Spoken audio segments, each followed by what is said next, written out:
नमस्कार सर्वांना. संध्याकाळी नाश्त्यासाठी छान पाणीपुरी आणि भेळ केली होती. रात्रीच्या जेवणासाठी मटर पनीर मसाला करायचा होता, त्यामुळं रोटी करायची होती. छान पीठ मळून घेतलं. त्यानंतर थोड्या वेळासाठी रेस्ट करायला ठेवलं पिठाला आणि नंतर भाजीची तयारी केली. कांदा टोमॅटो प्युरी छान परतून घेतली. त्यात थोडंसं बटर टाकलं, हळद, लाल तिखट टाकून थोड्या वेळ परतून घेतल्यानंतर त्यामध्ये सुहाना मटर पनीर मसाला टाकला. झाकण ठेवून थोड्या वेळ शिजवून घेतलं. त्यानंतर मटर आणि पनीर टाकून मिक्स केलं तर छान झाली होती भाजी.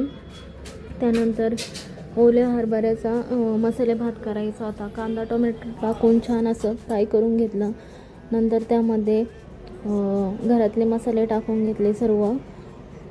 ओला हरभरा टाकला आणि नंतर तांदूळ टाकून छान असं परतून घेतलं. नंतर 2 शिट्ट्या काढून घेतल्या तर खरंच खूप छान झाला होता भात पण.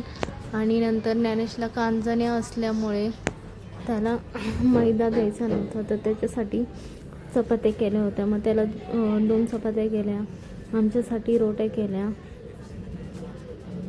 तर रोट्या पण खूप छान झाल्या होत्या. तुम्ही पाहू शकता व्हिडिओमध्ये. छान असे टम्म फुगत होत्या. त्यानंतर सर्व असं झालं आमचं स्वयंपाक करून आणि नंतर मग जेवण करून घेतलं. तुम्हाला कसं वाटलं?